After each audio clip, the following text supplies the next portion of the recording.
Then it goes on to tell us that because of the great influx of non-assimilable people, which tended to lower American standards of living, see, that's what you don't want, and to better develop a homogeneous body politic. What is a body politic? Citizenry. That's a body politic. A state is a body politic. The union is a body politic. Citizenry, a body politic. Congress in 1923 passed the Immigration Restriction Act. So what we had was these people all coming in that were really non-assimilable into the United States, that were coming in, and it was gradually lowering the standards of living of America. So you have Revelation 2:9 people that are infiltrating in and bringing down the morals in the United States. And then when they came out with the Articles of Confederation, the power of naturalization was in the states themselves, thereby creating confusion through the lack of uniformity and conferring citizenship. This is why this gets transferred to Congress and into that incorporation called the United States. The real, true, legitimate United States. Which, by the way, irregardless of the takeover, it still exists because we have that Constitution, that written charter. And so that charter is what exists, irregardless of the that's been committed. Again, you have to get rid of the mentality, get rid of that line of thinking, because it's vitiated, it's worthless, it's useless, and there's nothing that you can do with it or in it or somehow work with it. It does. It's a. You have to go back and operate in the United States itself, under the United States Constitution, under their charter, and hold them accountable according to their charter, which is the rules and regulations set forth for them under law, right? So the states come together, the lawful persons come together, and under that lawful entity, those lawful entities, is created a charter, which is the legal wording of what they can and cannot do. So it's the legalese side of things.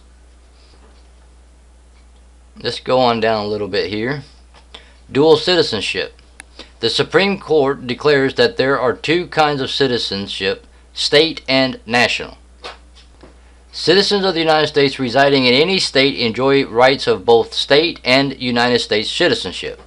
So under the real United States, you are both a citizen of your state and a citizen of the United States. This is why I say if you have checkmarked it, it's okay. Remember that you're dealing with the and that it's vitiated. Your focus, your attention must be on the solution. The solution is with the real United States and the United States Constitution, as well as the Constitution of the states, because you're a citizen of both your state and of the United States. And they break that down right here for us. In the protection thereof, we look to the national government.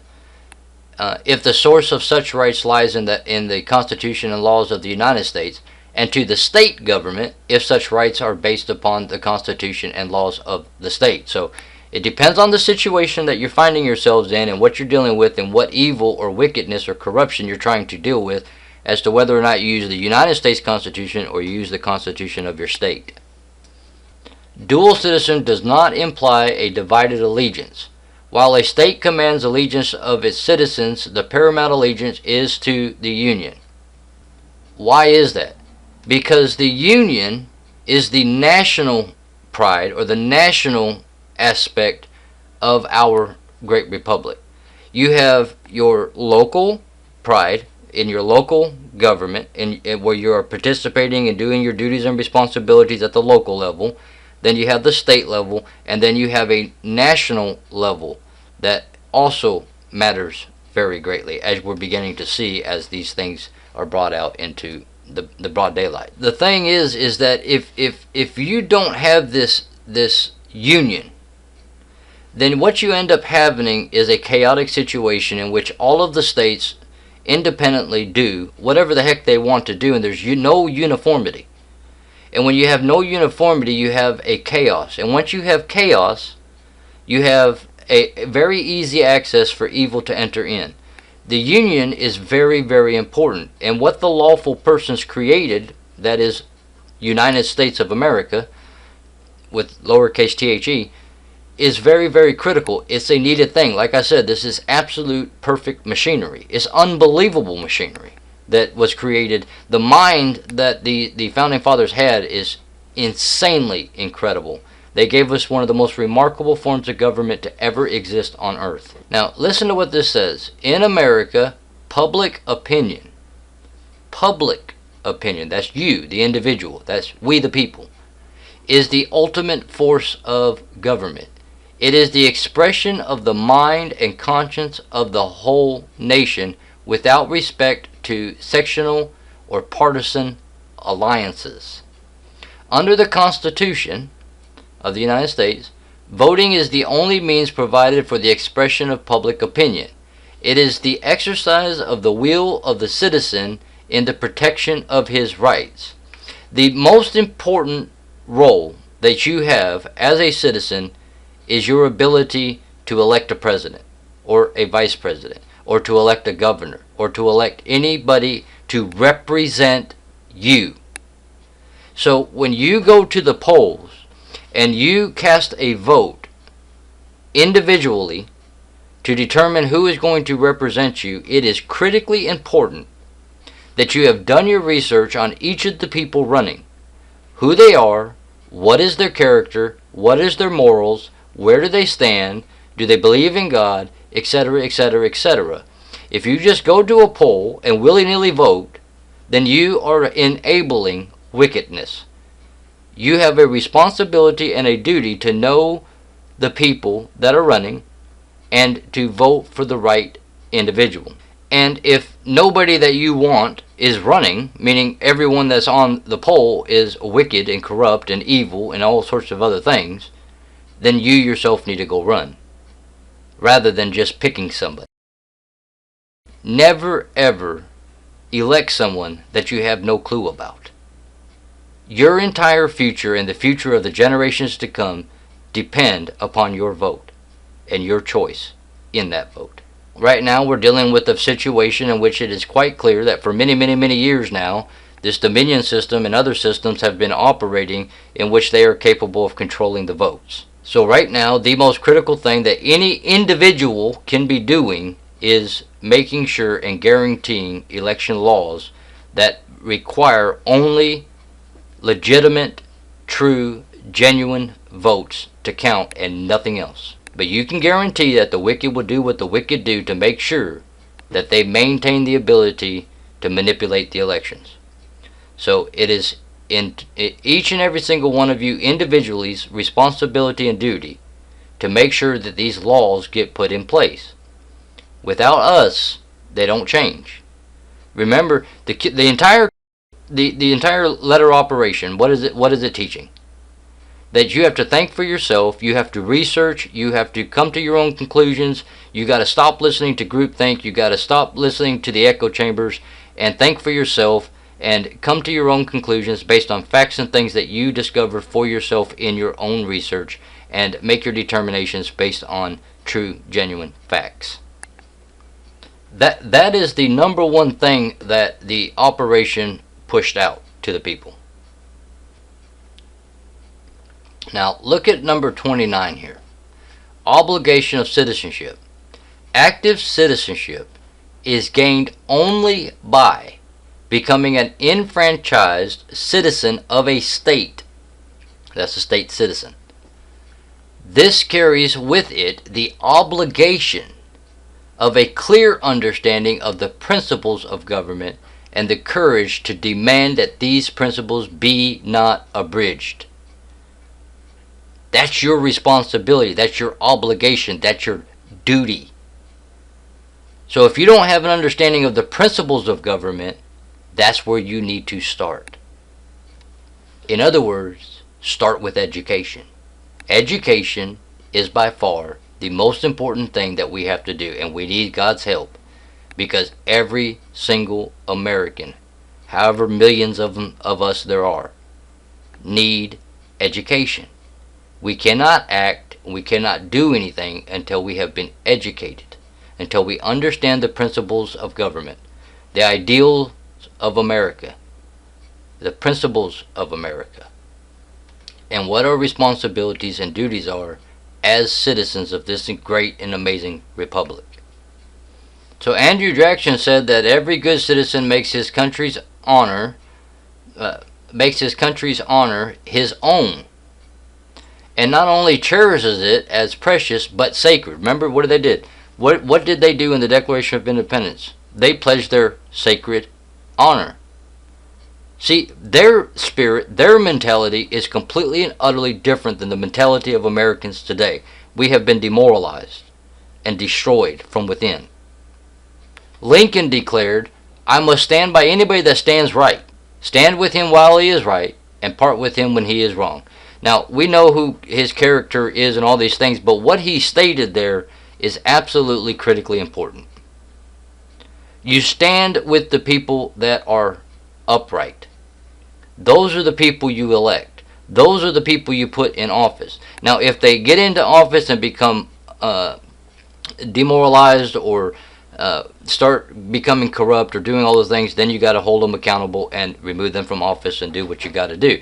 But the point of the matter is, you stand with the people that are upright or right, and you part from them when they are in the wrong.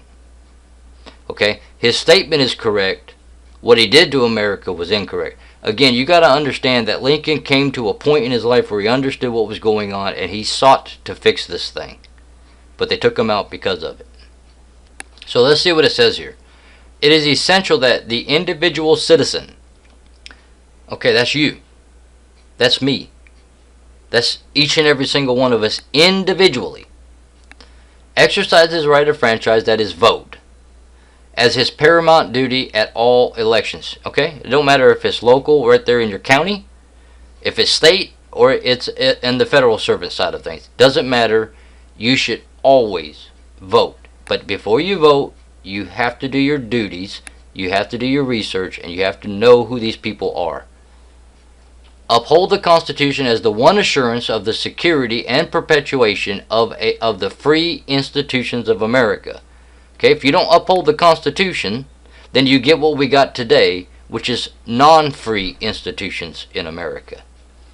Practice self-government to assure good government for all. Practice self-government. Remember, military is occupying government until the people return to self-government. Respect the rights of others to assure the enjoyment of his own. Remember that where someone else's rights begin, yours end. Sorry guys, but that's liberty. That's freedom and morality. That's freedom and morals. Where someone else's rights begin, yours end. It's that simple. So if you try to enforce your rights over another individual's rights, you are damaging their property. Rights are property, in case you don't know. So you got to have an education. When it comes to rights, where someone else's rights start, yours end right then and there. Understand this. This is part of the concept that there's certain things that we all must be subject to in order to have freedom and morals and to have liberty. Next, contribute to the maintenance of his government by the payment of taxes. So each and every single one of us. Now understand that the modern day taxes and modern day what's going on is illegitimate. Okay? It is. And it's all voluntary, and it's a mess. It's an absolute mess. This is why Donald Trump said if he was reelected, he would probably get rid of federal taxes. Because it's illegitimate. You would still have a tax, but it would be more like a product tax. Like every time you purchase something, you'd be taxed there, rather than having a federal yearly tax and that kind of a thing. You would fund the government through the purchase of product and that kind of thing. So that's your responsibility and your duty as far as contributing to the maintenance of government. Government can only exist as long as it has the funding to exist, and that requires the citizenry to fund it. But it's got to be a legitimate government, or else you have to do what? Abolish that form of government and create a government that's best right for to secure your rights, liberties, and freedoms, and provide happiness. Obey the laws as the first essential to law enforcement. So as long as it's a legitimate law, each and every single one of us should be abiding by that law, period. Because if you don't abide by the laws, you have chaos. And when you have chaos, you have separated yourself from God, and you're falling, the nation is beginning to fall. Next, you need to place service to country above service to self. It's more important. Because irregardless of what you accomplish in your life, what matters is that liberty, which is freedom and morals, be passed down to that next generation. So you must place your service to your country, holding government accountable, doing what's required to maintain liberty and justice, over your own self. In other words, be willing to lay down your life that the next generation would be able to have freedom and morals and liberty and justice and all these other different things. Conform his conduct to the best interest of society. The opportunities and privileges of the American citizen are limited only by his individual ability, his personal habits, and conformity to necessary legal regulations. It is your obligation to exercise care in your choice of occupation. You get to choose where you work, what you do, all these things. Now, that's not true in all nations, but in America, you absolutely get to choose what occupation you're going to do, and you can start in this occupation and move to this occupation, and then to that occupation as opportunity arises, and move yourself up in the elevations of whatever. Diligence in preparation for your tasks, thrift to ensure advancement and prosperity, judgment in selection of companions, right? You know, the interesting thing is, you know, back when, like when I was growing up, parents would teach their children that who you hang out with has a profound effect on who you become and what you end up doing, right or wrong. And it's true. So judgment in selection of companions.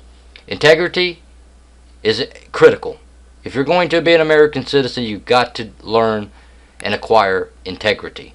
You must acquire honor, initiative, self-reliance, and self-control. This is all part of self-government. Notice that none of this is taught nowadays. Nowadays, we have a mass of youth that are absolutely unmoral. They don't want to work. They don't want to do anything. They want to play on video games or be on social media. Anything but work. Anything but participating in government. Anything but maintaining liberty and justice. That's how far we have fallen. I am an American is a challenge to the highest ideals and aspirations of mankind. To self-sacrifice and devotion, to loyalty and patriotism, to joyful work and courageous achievement, to magnanimity and charity, to all and to malice to none, as we seek to uphold and perpetuate the principles of our great republic. Memorize that, because that is the character of an American. I live an American. I shall die an American, and I intend to perform the duties incumbent upon me in that character to the end of my career. I mean to do this with absolute disregard of personal consequences. What are the personal consequences? What is the individual man? With all the good or evil which may betide him, in comparison with the good or evil which may befall a great country, and in the midst of great transactions which concern that country's fate. Let the consequences be what they will, I am careless. No man can suffer too much, no man fall too soon. If he suffer or if he fall, in the defense of the liberties and constitution of his country. That was Daniel Webster, the one who wrote Webster Dictionary. In the days of the careers, I am a Roman citizen, was a proud, exultant declaration. It was protection. It was more. It was honor and glory. 20 centuries of advancing civilization have given to the declaration, I am an American, a higher and nobler place. It stands today in the forefront of earthly titles. It proclaims a sharing in the greatest opportunities. It is a trumpet call to the highest fidelity. It is the diploma of the world, the highest which humanity has to bestow. That's from Judge Brewer of the Supreme Court. That is the real America. Then it goes into the questions and into the next section. And I'm not going to cover most of this. You guys can come read it for yourselves. I do want to cover this first part though. Civilization had its beginning in the establishment of the family. Family is the most critical structure of any republic, nation, country, whatever on earth. It's the core. It's everything. That's why they're currently trying to destroy the family unit itself. Civilization had its beginning in the establishment of the family, then in the grouping of families, tribes, states, and nations. That's how it all begun. That's how civilization started. Through the various stages that were developed, there was developed a crude order of society based primarily upon the will of an outstanding individual with power to enforce that will by control of physical forces and the means of livelihood. Thus was established the basis of society, imperfect in its form, inadequate in its results, yet containing the essential elements for refinement and progress, viz. Social intercourse, protection, and advantages. And then you end up with these mutual relationships, then community relationships, then coordinated actions, and then national relationships. And then we get into the Article of Confederation. But let's back up real quick in this coordinated action. Coordinated group action has strength in so far as its members, the members of the group, or society, or citizenry, or nation, or whatever, work together for the attainment of a common purpose. In the United States and America, that purpose is to maintain liberty and justice. The subordination of self for the good of all. Only by helping others can we help ourselves. He profits most who serves best. Okay? And exactly what Jesus says, the greatest among you will be the servant of all. In the development of her strength, wealth, and accomplishments, America is founded upon the establishment of successive communities bound together individually and collectively by interdependent relationships created and coordinated in home, school, church, and local self-government. Local self-government. I can't express this enough. As expressed in town meetings, in which each individual member contributed his part to the greatest of all forces by which the character of the people of our nation is sustained and developed, public opinion. See, now just imagine for one moment, if all Americans were educated and understood the American ideals and principles of government and all of these other different things, and your entire city came together every city meeting to hear what they have to say and to participate. How would that change your city? It would change it massively. Okay? So, again, it comes down to educating the American people and getting the morals back, getting the ideals back, getting the spirit back, and becoming who we once were. And this doesn't happen overnight. How many times have I said we all need to be praying to God for help? Because we have a task before us of educating the American people, which is hundreds of millions of people. And we can't do this, but God can. It's going to take all of us educating one another to get back to where we once were. National relationships in the development of our colonies, the need of protection for persons and property, and cooperation in the development of resources, of exchange of products and labor, in the creation of comforts and wealth, and consolidated action in resisting oppression, in consolidated action, right? Duties, in resisting oppression and establishing rights, created a national relationship binding community and states in a federation designed for the welfare of all.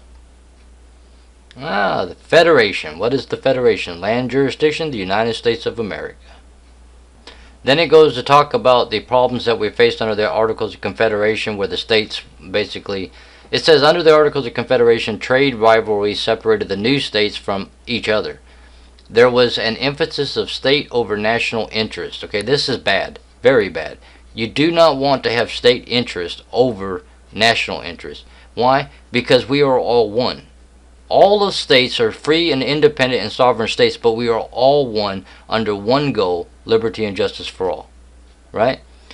Okay, so there was an emphasis of state over national interest. One state lost its supply of cheap manufacturing material Industry suffered from want of coal, factories from lack of material, markets were limited, economic barriers were set up, and no cooperation existed. Okay? No cooperation existed. No cooperation existed. That's a problem. Everything is supposed to cooperate with each other in a union. Exclusiveness prevailed. Constitution growing now to a union of 48 states working in spirit of harmony and cooperation, restricted yet greatly benefited by our Constitution and statutes. Right, the states were restricted. They couldn't just be their own separated rivalry. Now they were in union, cooperating with each other. So spirit of harmony and cooperation, restricted yet greatly benefited by our Constitution and statutes, we have come to be, in point of wealth, attainment, and influence, one of the outstanding nations of the world.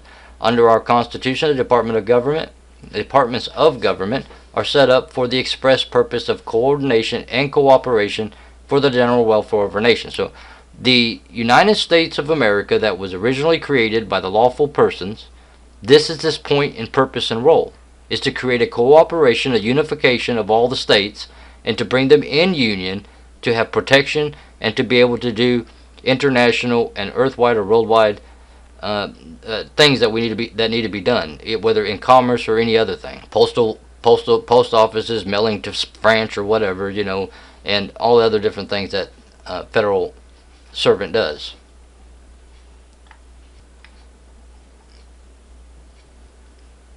I know I'm skipping, guys, but I'm realizing how long this video is, and I'm trying to come to the end of this video for you guys so I can get it out to you so you can have it. Law, uniform acceptance and observance, the security of persons and property is one of the inherent rights of mankind, okay? Understand that everything that America does, the United States of America, everything that America does is about rights of mankind, not just Americans.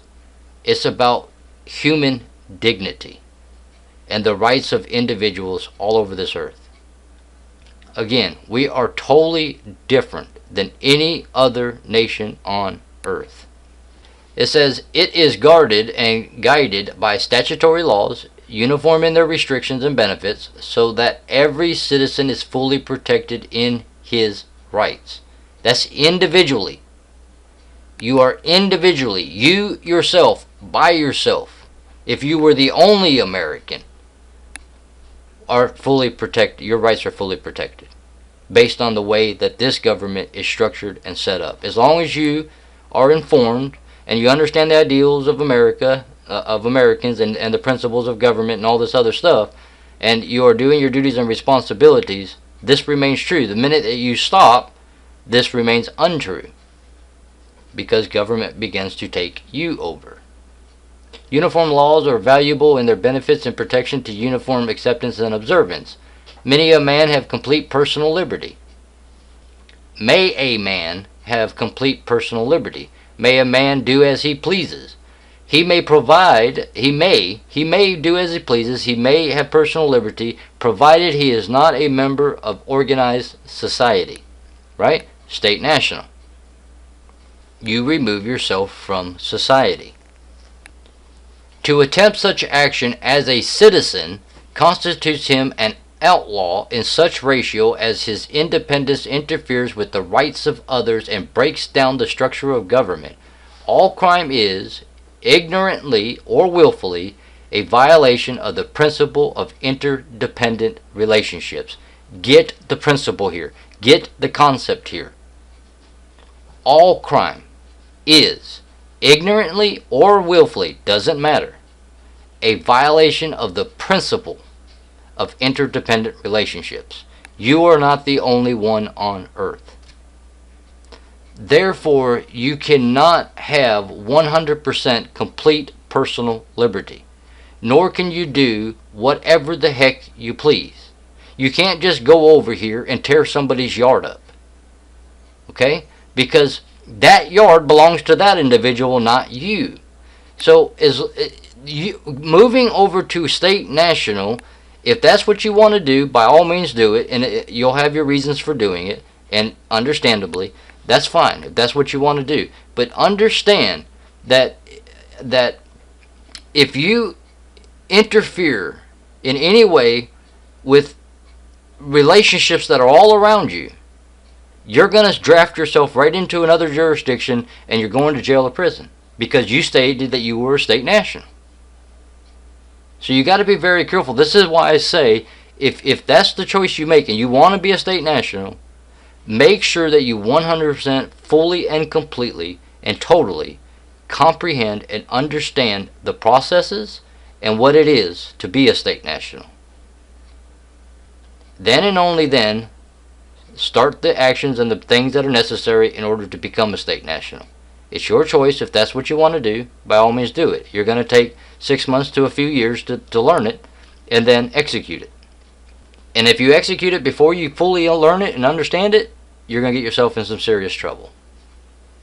Anyway, experience has revealed the necessity for united action to assure the greatest protection to the individual. Neither in person nor property will the individual find security without the assistance of his neighbor, community, state, and nation. The higher the value we place upon human life and welfare, and the greater our accumulation of property, the more we must rely upon interdependent relationships based upon justice and inspired by mutual confidence and reciprocal endeavor.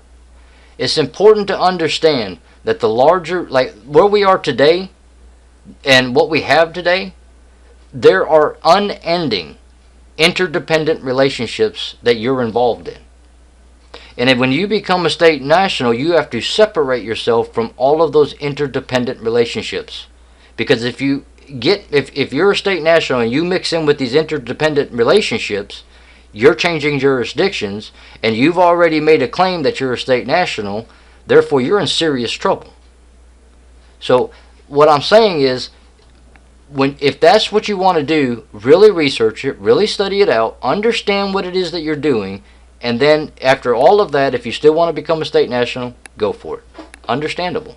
Okay? But understand what you're doing first. For most people, state national is not the option that they really need or want. Okay? Now, for very few people out there, it is what they need and it is what they want. And those people need to go ahead and become a state national. Okay? But it's your choice, but you got to understand what you're doing, and you got to be one of those people that is what you need and it's what you want. But as soon as you do, you no longer participate in fixing this problem. You're no longer part of the solution. You're no longer part of getting the United States back to what it's supposed to be. And that's okay, if that's what you want to do. Okay? Again, no divisions, no prejudices, no divisions, right? You want to be a state national? Be a state national. Your choice. If you end up becoming a state national, decide you don't want to be, then you're going to have to do paperwork and get yourself back into whatever it is that you want to be. Okay? But it's important that you understand what you're doing before you do it. Very important.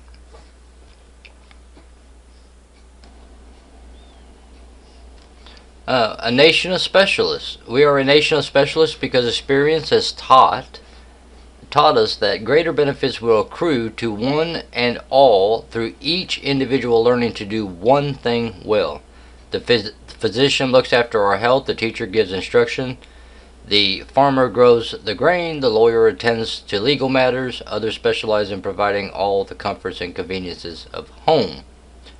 No one citizen builds his own house, manufactures the plumbing equipment, generates the electricity, constructs the heating plant, or provides the fuel for its operation. He does not pave the street, put in his own waterworks, provide police and fire protection, establish his own school, church, hospital, or theater. It takes society. It takes each individual doing its own part in order for society, for communities, for states, and for nations to exist. And it goes on to talk about interdependence of capital, labor, and consumer, the telephone, and all the parts that make up the telephone, all the minerals and all the other stuff that makes up the telephone, and how all of it requires a dependency upon other individuals, other corporations, other businesses, and etc. in order for things to come together.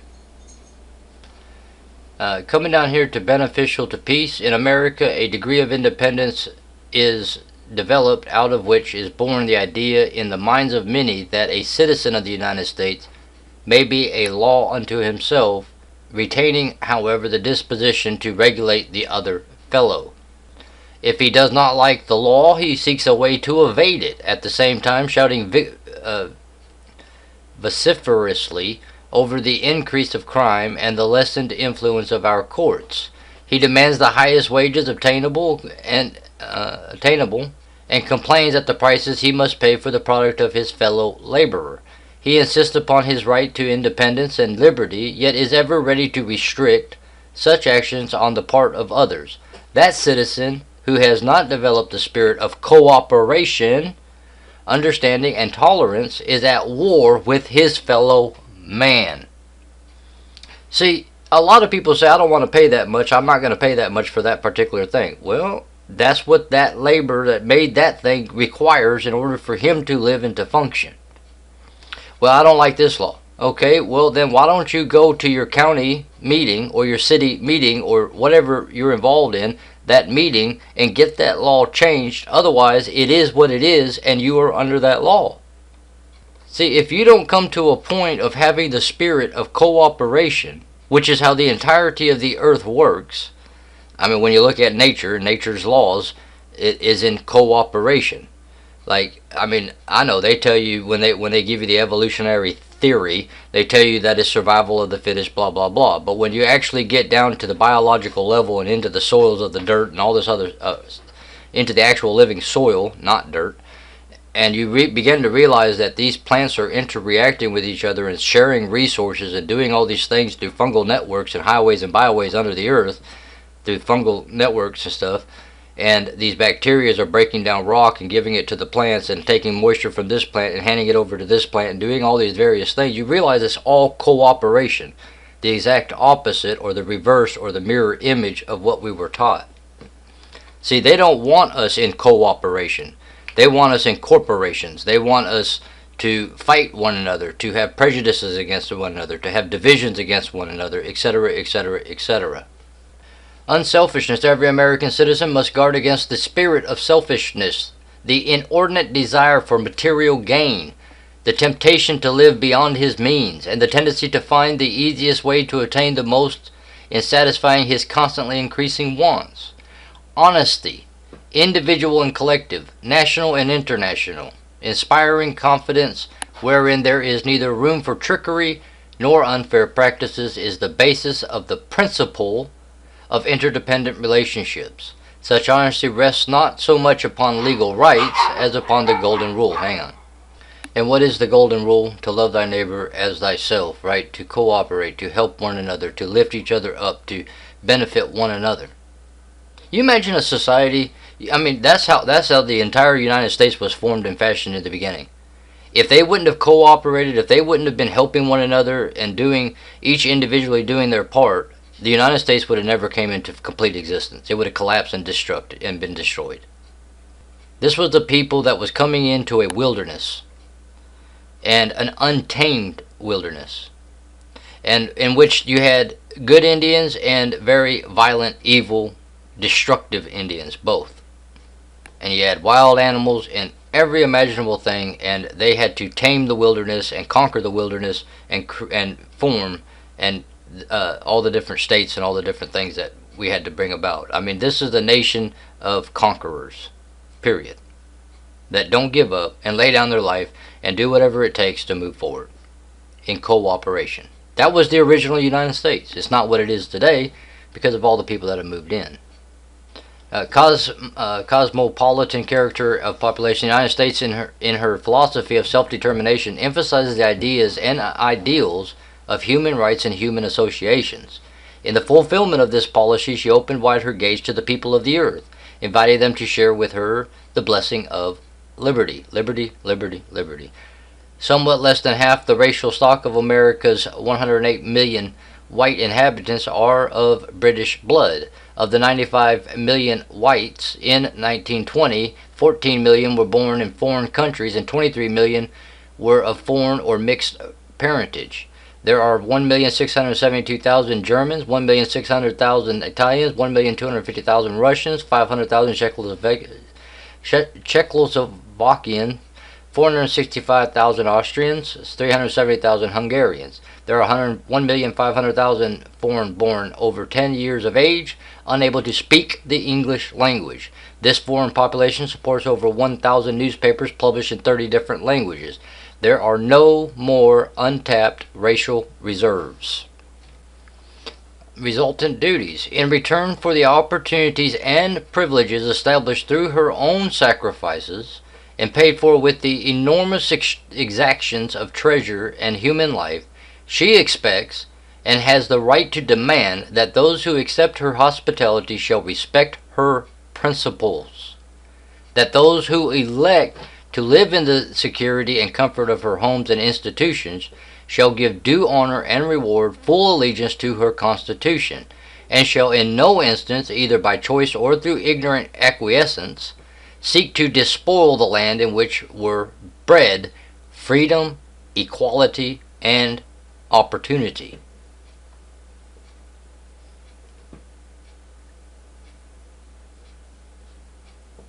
The cosmopolitan character of the population of America emphasizes the burden which rests upon every citizen to become fully informed in the underlying principles and ideals of our Republican form of government. Again, this education is the most critical thing that exists. You must know the underlying principles and ideals of our Republican form of government. Until you do, you will not stand up to do what is required to bring this evil to its knees and to bring back liberty, both freedom and morals.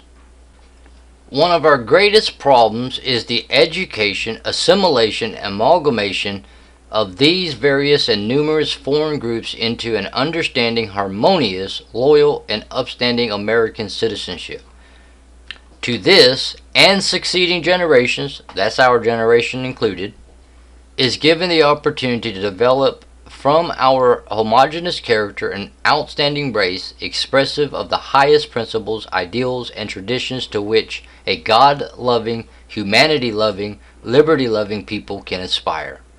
To accomplish this great work, there must be a composition of all differences which tend to create class consciousness and class hatreds.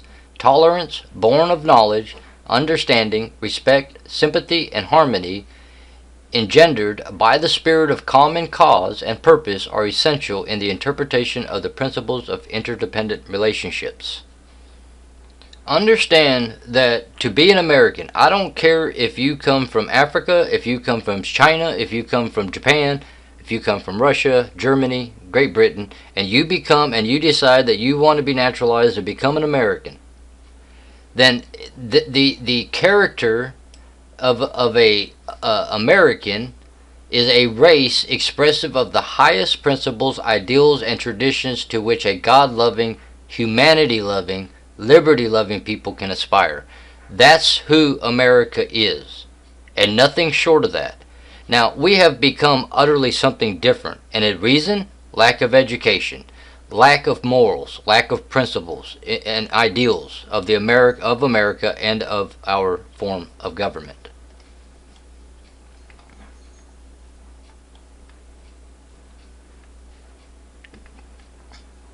The greatest asset of America, diversity of opinion as to what is America's greatest asset, creates a discussion which leads into every section and every activity of our country. Each individual is governed by the interest that lies closest to his heart. The doctor declares the greatest asset of America is found in our medical schools, hospitals, and our greatest accomplishments in saving lives and ensuring the health of our people, for without health there could be no other great achievement. The teacher asserts our common school system, our colleges, universities, and our press constitute our greatest asset, for without education industry would stop and our government disintegrate. The captain of industry states, industry is our greatest asset. What would America be without New England, New York, Pittsburgh, Detroit, Chicago, and the thousands of other industrial centers giving employment to millions while they supply the needs of the world? Likewise, the inventor, the chemist, the scientist, each makes the claim that the fruit of his labor is the greatest asset of America, for what great things in America would have been possible without their creative genius? The farmer insists that the doctor, the teacher, the industrialist, the scientist, and all the others would not get very far if he had failed for a single season to provide the means for clothing and food, to him the greatest asset of America. They are all right. They are all elements of greatness in all the varied endeavors of our country, the coordination of which has brought prosperity and wealth in such measure as to make us envied of all peoples all over the earth. Cooperation. Notice that the 48 states are all self-governing commonwealths, riches and resources engaged in their own affairs. Congested industrial areas of our great cities pouring out their products to the enrichment of the nation. See, each city, Detroit making cars and all these things, they provide the manufacturing of cars for all of the other cities and states and nations of the earth, or of this republic, or whatever. It's all a cooperation when you finally grasp the concept that this union is a massive cooperation of communities, of interdependent relationships. That's what a true, genuine nation is, or a people are. But the fact of the matter is you have all these that are all working together in the spirit of cooperation. Now, character. What unites a people composed of all the racial stocks of the world? What composes our differences, harmonizes our relationship? What inspires confidence, ensures credit, and promotes organization? What in the last analysis guarantees protection of persons and property, gives assurance of peace and prosperity, and inspires America to greater adventure and larger achievements? The answer is not to be found in the sum of all her natural resources, factories, farms, homes, schools, hospitals, and churches. These are created by man, and by man can be destroyed. The security of our property, the continuation of our institutions, the increase of our possessions, and the perpetuity of the principles of individual rights, justice, and freedom, the observance of which has made America lie in character the greatest asset of America. The ideals of the American colonists. The national character of America is grounded in the Puritan stock of the early colonies. From these original settlers, numbering in 1640 a total of 26,000, there has descended to the present time nearly 1/4 of our total population. Up to 50 years ago, their descendants and immigrants from the same racial stock composed over 80% of our population. The astounding traits of their stalwart characters were defined in the commonplace affairs of their daily lives. They made no play for heroics, were not primarily seekers of fame nor fortune, lovers of liberty. They boldly fought to maintain their rights. They boldly fought to maintain their rights. That's your duty. That's your responsibility. Their dominant trait was the worship of God, a God to be feared, yet a God of justice, a God who punished, yet a God who loved. Bigoted and narrow to the verge of superstition, intolerant of all faiths save their own, they builded a character which to following generations will ever prove their richest heritage. A stern will, born and bred of necessity, hard as the stern and rock-bound coast, near which they lived, deep and cold as the seas that beat upon their rugged shores. They knew no compromise with duty. It must be done. No easy way was sought, nor excuse accepted for duty unperformed. And yet today we have a population who is derelict of duty. We are completely and utterly removed from who and what we originally were. When we got taken over and the last 6 generations were taught lies and deceptions, we have completely forgotten the truth. It's all about God and fearing God and doing what is right, fair, and just. That means we have duties and we have responsibilities that we have neglected for the last 6 generations. And that is how we ended up where we are today. And so we have to go back to education. We have to inform the people. What is the truth? What are the principles of our government? What are the ideals of America? Who are we? What are we about? These are the things that must come back. They established schools, churches, and town meetings, always dominated and often ruled with the iron rod of church authority. In time, bigoted religious intolerance gave way to religious liberty, yet not with the slightest change in the high standards of morale and spiritual rectitude required of every member of the community. Required of every member of the community. Required of every member of the community. Can you honestly tell me that in your community, where you are, wherever you are, doesn't matter, in your community, do every member of your community, every citizen around you, have high standards of morale and spiritual rectitude? No. Because we have forgotten who we are. We've forgotten what we were about. We've forgotten our authority. We've forgotten the struggle. We forgot what it's like to maintain rights. We forgot what it was like to maintain the government, to hold government accountable, to make sure our rights are upheld, that tyranny doesn't seep in, and all of these different things. Possessing pride of race, proud of their ancestry, they inspired in the hearts of their children a reverence and respect for family and race, which left no room for lax conduct or easy habits. Severely disciplined with their homes, carefully supervised in their education,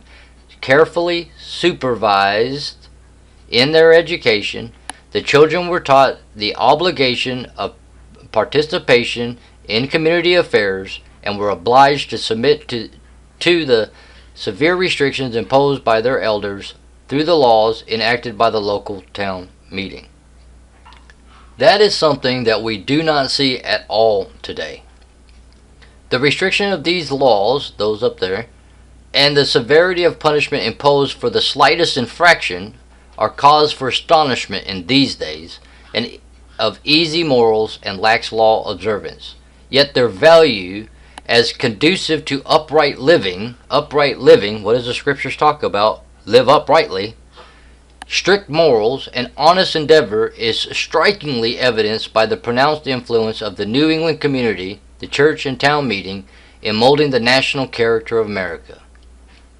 The New England town was founded for and grouped about the church, which was the clubhouse of the time. But the glory of the New England town was its town meetings, a combination of neighborhood, society, caucus, legislature, and council meeting. This was the most successful political institution of the time, served as a private school in debate and a nursery of American statesmen. Truly, that's what we all should be, are statesmen. Genuinely. Okay? You don't hear that term hardly at all anymore, and very rarely from anybody. But that's what we all should be, is statesmen. And the pioneering spirit is the spirit of America. That's what it is. In defining the character of America, we find one trait so strong and pronounced as to manifest itself in every period and department of our national development, the pioneer spirit. Mixed motives inspired immigration to America. Regardless of why they came, the spirit of the pioneer seemed quickly to possess them, with its urgent demand to go forth and conquer the wilderness. In that spirit, the New England pioneers and those from the middle colonies and the South, people in succession, the states beyond the Alleghenies and the Cumberlands, advancing by successive steps until they reached the boundaries of the continent. The pioneer from New England and his cousins, the Scottish, Irish, and Virginia, and North Carolina, loved a struggle. To them, the wilderness had held no terror too great, nor hardship too severe to hold them back. Life was a joyful adventure, and the dangers were enticing. Life held the stern duty of making provisions for family and posterity. Life was work. And the greatest forests were there to be cleared. Life was full of promise. There were the vast free lands, theirs for the taking. Life was the gift of God, and never forgetting, they set the stamp of their God-fearing character upon each succeeding community in school, church, and local government. We do not have that God-fearing local government today. You see the difference? See, you need to understand the original United States, the original character of the Founding Fathers, and the original Constitution, and all of the things that make up the original soil, land, and jurisdiction, as well as the United States. The very compelling forces of hardship, privation, danger, and isolation bred a spirit of unrestrained freedom, which has had a pronounced influence in forming our national character. Compelled to rely upon individual effort in providing and protecting his means of livelihood, the early American quickly acquired the knowledge of individual rights and the determination to maintain them. See, we don't have this determination to maintain our individual rights nowadays. If we did, every single American in America would be standing up when the very second that they enforced a mask mandate, or they decided to shut down the economy or do lockdowns. Okay, this determination to maintain individual rights does not exist, because we don't know who we are. We don't know our past anymore. We don't understand the American ideals or the principles of government that are established. If we did, we would be a completely different people today. We'd be like the original founding fathers. What was his, when by honest toil or by right of discovery he was ever ready to defend against all odds. It didn't matter if this government or this judge or this individual or that or whatever was coming against that individual's rights and property that he had toiled to achieve. He was going to stand, even to his death, to maintain it. We don't have that today. But that's what we're supposed to be. That's who we're supposed to be. Their tenacity in what they undertook has never been suppressed by any people, or surpassed by any people, not even the Romans. I remember that half the Plymouth colonists died the first winter, and that in the spring, when the long-waiting Mayflower sailed again homeward, not one of the fainting survivors went with her, and I glory in that unflinching fortitude. Our stiffest muscle is limp and loose beside the unyielding grapple of their tough wills. They suffered, many of them died, and many of them were on the verge of dying. Here goes the Mayflower, the waters are finally cleared, the ice is gone, the Mayflower is headed back, and none of them, not a single one of them, left. They would rather die than go back into tyranny. This tenacity went far in possessing and saving to America the whole region west of the Mississippi River. The future welfare of this nation, right? Remember the very preamble of the Constitution, it talks about welfare.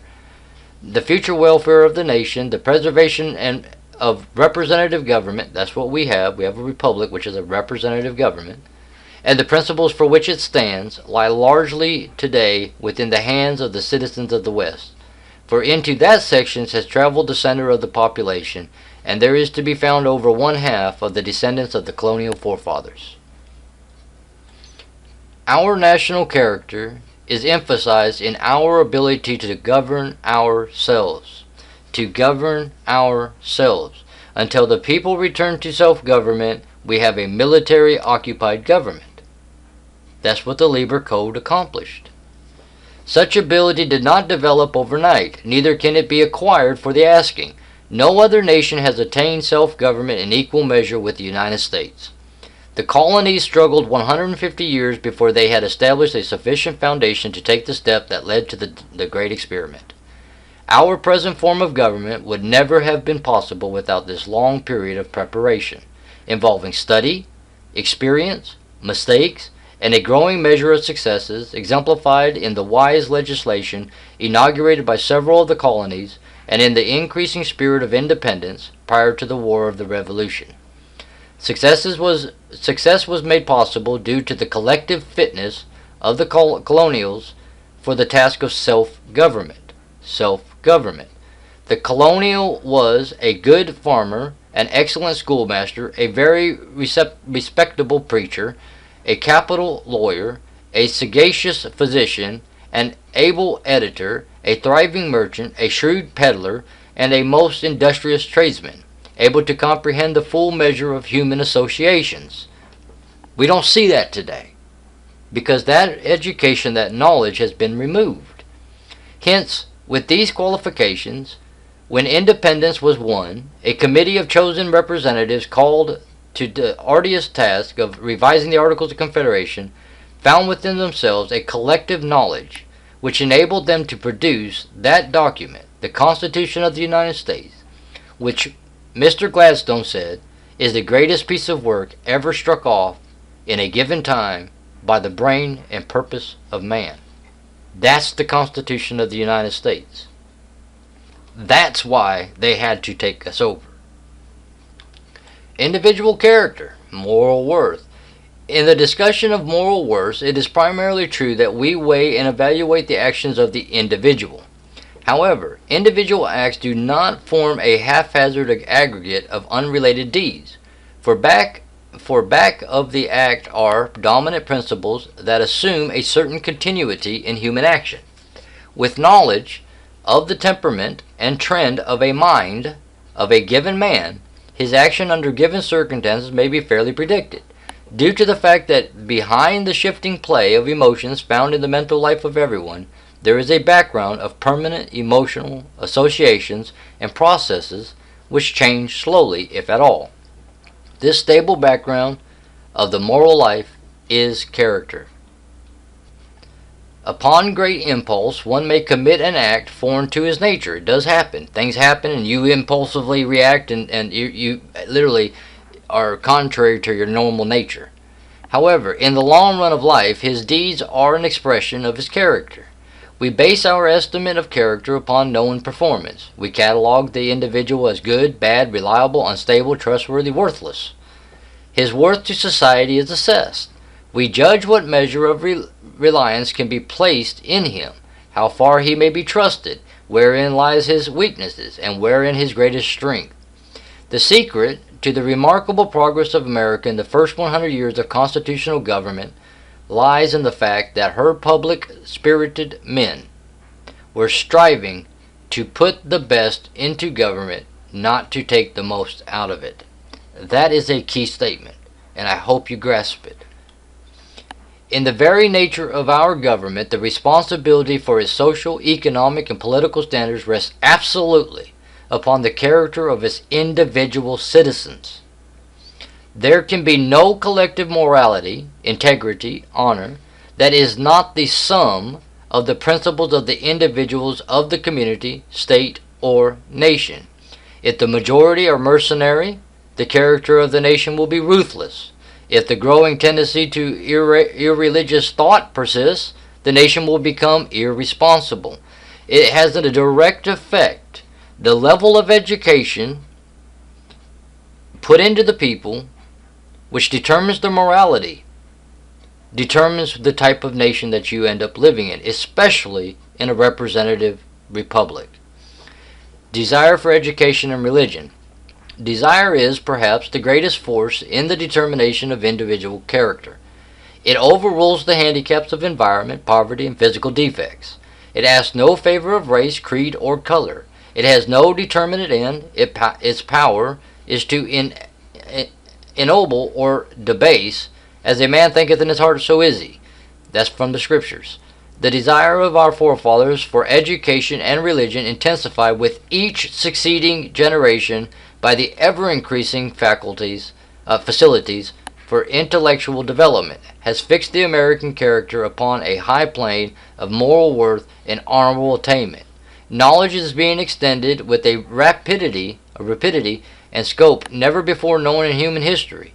By the magic of the facilities of modern communications, its voice is carried to the uttermost corners of the earth, challenging the present generation to newer and greater fields of adventure and achievement. The right to education is our heritage, established by our forefathers, guaranteed by the law of the land, enriched by our free institutions. Now they're not free anymore, and that the educational system was taken over. And this is why we don't know any of the things that we're discussing right here, that we're reading right here on this document. But notwithstanding, okay, going back to that time, we're going to see just how many people were messed up. Not because remember, we're out of the Civil War. We're in this period of time, many years after the Civil War is over, and we've already been taken over. And let's see what's happening in our school system. Notwithstanding, this privilege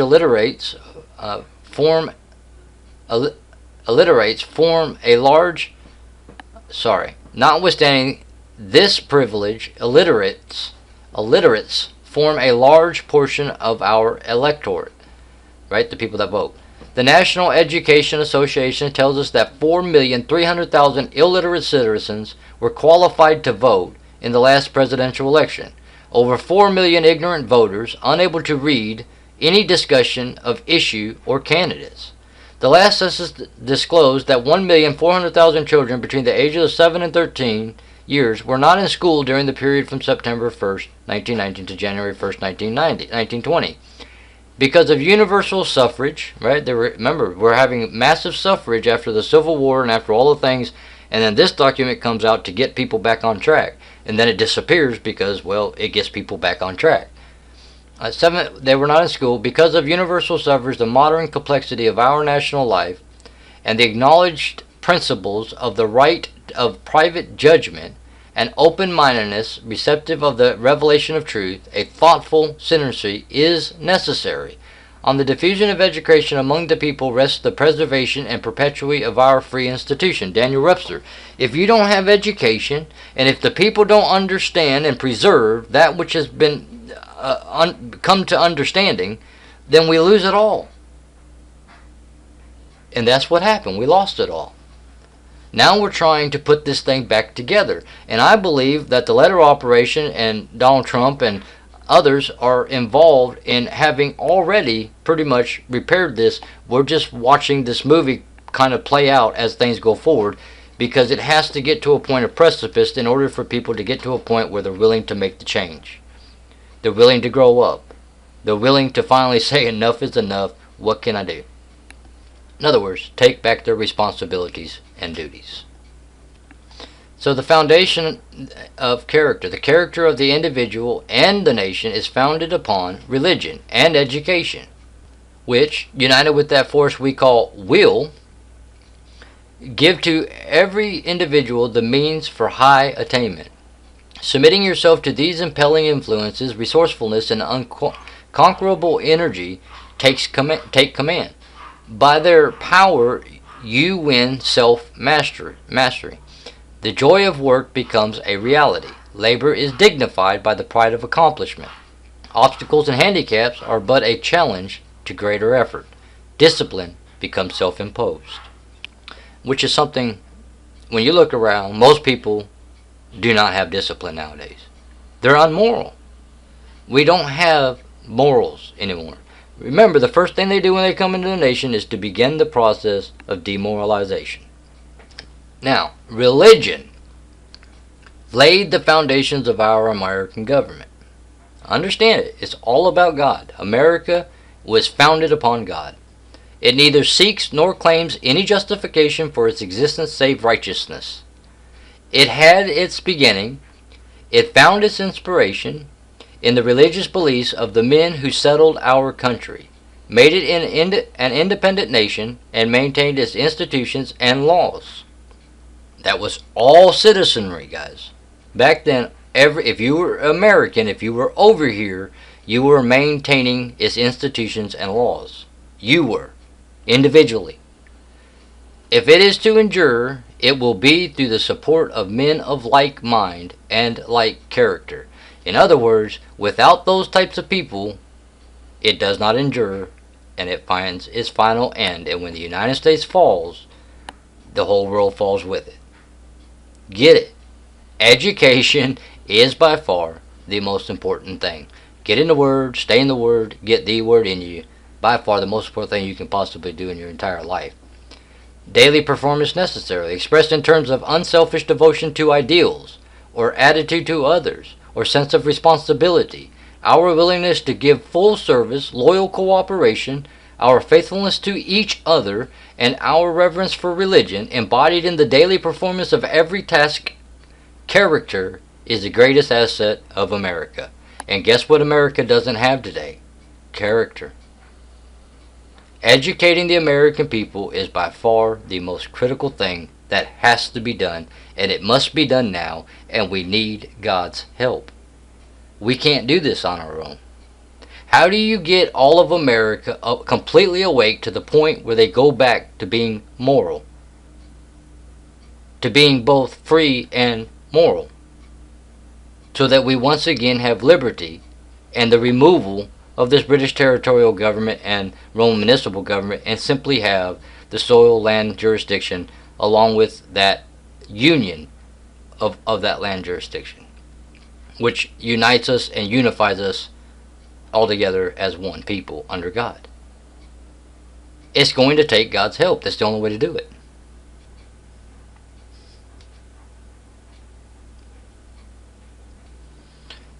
This is another interesting part. No class domination. We have class domination nowadays, but when the United States was formed, the Charter for the United States was formed, there was to be no class domination.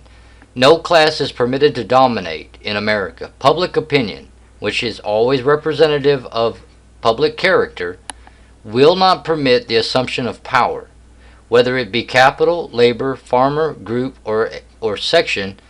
Public character, in its dominant sense of fair dealing, defeats the effort to acquire unfair advantage.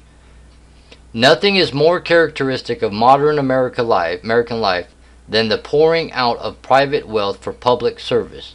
Nowhere are so many philanthropic agencies at work. Now understand that at this point in time, you had actual genuine philanthropists, okay? Philanthropists of today, like Bill Gates or George Soros or any of these other philanthropists, are just a bunch of nonsense. They use the word philanthropist in order to masquerade and hide themselves from who they truly are, which are evil, wicked people. Okay, but back then you actually had actual true philanthropists. Okay, and philanthropic agencies back in those days that had wealth and were willing to divest it into others in order to create industry. It's a cooperation type of a thing. There is that in American democracy. Okay, there's democracy, but we are not a democracy. There is that in American democracy which creates the spirit of public service through gifts to the public. In respect to aid and contributions in real disasters, America is one of the first in the field of distress and one of the last to leave. That's who we used to be. When there was a cataclysmic event or something of that nature that happened in any given nation or whatever, we would be the first ones there and we would be the very last ones to leave. We would support them to the very end and then head out. Not materialistic. The old world, looking upon the intense activity of this new world, seeing us ever engrossed in material affairs with little time for leisure, even making hard work of our play in our over-anxiety to win at any game, whether it be work or play, has scoffed at our lack of art, literature, and culture and called us a nation of dollar chasers. Our justification for our so-called gross materiality lies in the fact that we were a new nation, new in a wilderness to be conquered, new in a land without homes, towns, or cities, without schools or churches, without transportation or communication. Under these circumstances, there was neither occasion nor opportunity to write music, paint pictures, or sculptures in marble. Our music was in the sweet, sonorous song of the mighty forest and the rushing streams. Our pictures were painted daily in the midst of the morning and the waving fields of grain. Our monuments and memorials were carved from virgin forests, builded in great cities, in rambling farmhouses set in emerald fields. We were kept too busy providing the necessities of life to find time for the finer accomplishments. Now, lasting monuments depicting the strength, the majesty, and the beauty of our country are being erected. Our large and well-kept parks are ornamented with beautiful sculptures. Our colleges, universities, and institutions of music and art are comparable with those of any other part of the world.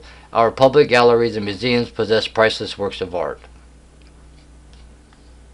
We didn't have time to do anything but conquer. I mean, literally, in order to survive and do our thing, we had to live. Now, I'm going to skip this section. I'm going to skip it. I'm going to let y'all come read it. The history of any nation, in its ideals and achievements, its motives and spirit, invariably reflects the character of its leaders. The story of the lives and accomplishments of its great men are the windows through which is revealed the soul of the nation.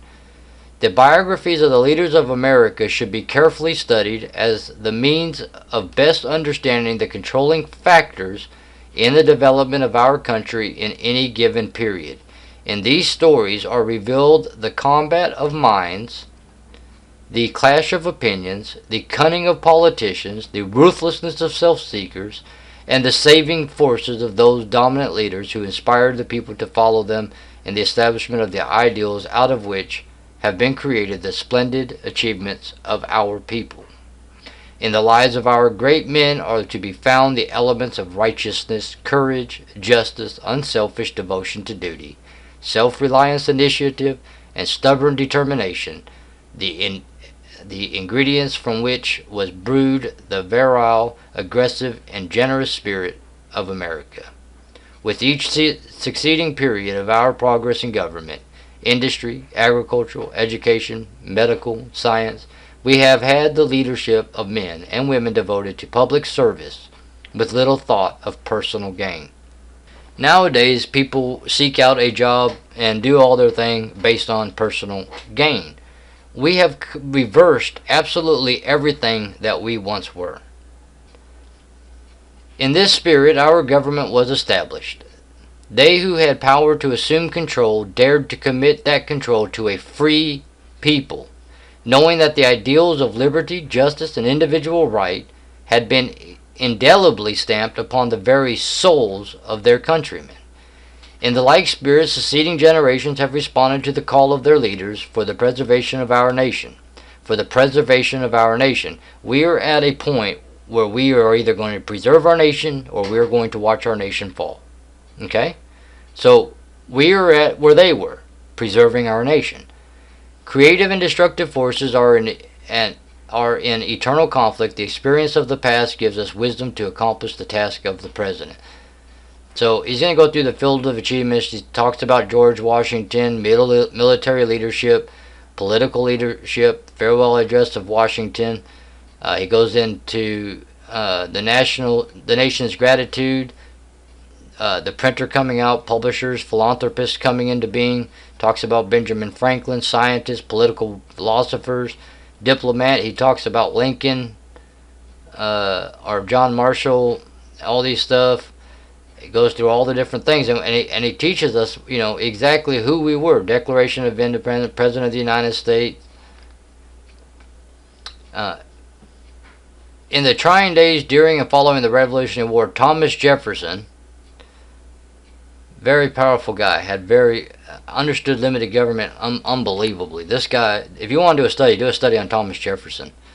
Was a member of the Continental Congress, governor of Virginia, ambassador to France, succeeding Franklin, and recalled to become Secretary of State in President Washington's cabinet, where he bitterly opposed the policy of Alexander Hamilton in his endeavor to extend the powers of government over the people. He was all about self-government, limited government, and all these other things. The things that Thomas Jefferson could teach us today is unfathomable if people would just study him. On a platform based upon his ideas and policies, he was elected the third president of the United States as a Democratic Republican over his opponent, who as a Federalist, espoused the principles of Hamilton. Okay, so you had the Federalists and the Anti-Federalists, and Anti-Federalist was the major movement of the time, and Alexander Hamilton had a lot to do with that. Anyway, you had the Louisiana Purchase, the achievements, and all this stuff. So he goes down through all this. There's Abraham Lincoln, his limited education, his handicaps, all that kind of stuff. He was a lawyer, but he had the preservation of the Union. A Nation Incarnate, the winning of the West, and it goes through all of these accomplishments that we've been through. And if you go down and read through all of these things, you'll begin to feel the spirit of America. Let's go on down here. I know we're at 2:05. I've already made this another part of the video. I've split it already. So this is going to be a different part, but we're already 2 hours into this. So let me see if there's anything else I want to cover before we end this. Yeah, let's get on down. We don't need none of that. You guys can come read the document. Okay, the colonial spirit. 300 years ago, America was wilderness. Her total white population consisted of a few hundred men, women, and children established in several small communities along the Atlantic seaboard. For the most part, they were a God-fearing people led to America by the vision of a new land in which they could work out ideals and visions inspired by their deep religious convictions. Okay? And I've stated this over and over again, this was the British Christians. The Revolutionary War was a war between the British and the British Christians. Along with these groups were others of more worldly persuasion who came in the spirit of adventure or to escape political conditions, which, in the changing reign of the rulers of England, made their move advisable. They had a continent to conquer and all these other things. Okay, so now we get to encouraged by constitutional provisions. In the government set up under the Constitution, provision was made for a freedom of action which gives full play to every citizen in the exercise of his rights and powers. The wisdom of the law of our land is emphasized with each passing year. The remarkable economic development of America is based upon the liberties and restrictions granted as the equal right of all her citizens. Outstanding among these provisions are the Money Clause, the Post Office Clause, the Commerce Clause, the Taxing Clause, the Naturalization Clause, Fixed Terms of Office, Free Land and Opportunity, and Westward Ho, because we were headed out west, and then influence of the Civil War. The Civil War basically exalted us and made us very rich because we had to mass produce everything in order to fight the Civil War. Before any great railroad development had taken place, the peaceful life of our country was interrupted by the Civil War. It is questionable if that struggle with its frightful loss of life and treasure would have ever have taken place had railroads been constructed linking the North and the South. In 1860, there were only some 30,000 miles of railroad in America, nearly all of which ran east and west by reason of the fact that our great rivers flowed north to south. And our railroads could not then compete with river transportation. In 1860, no railroad was built farther west than the Mississippi River.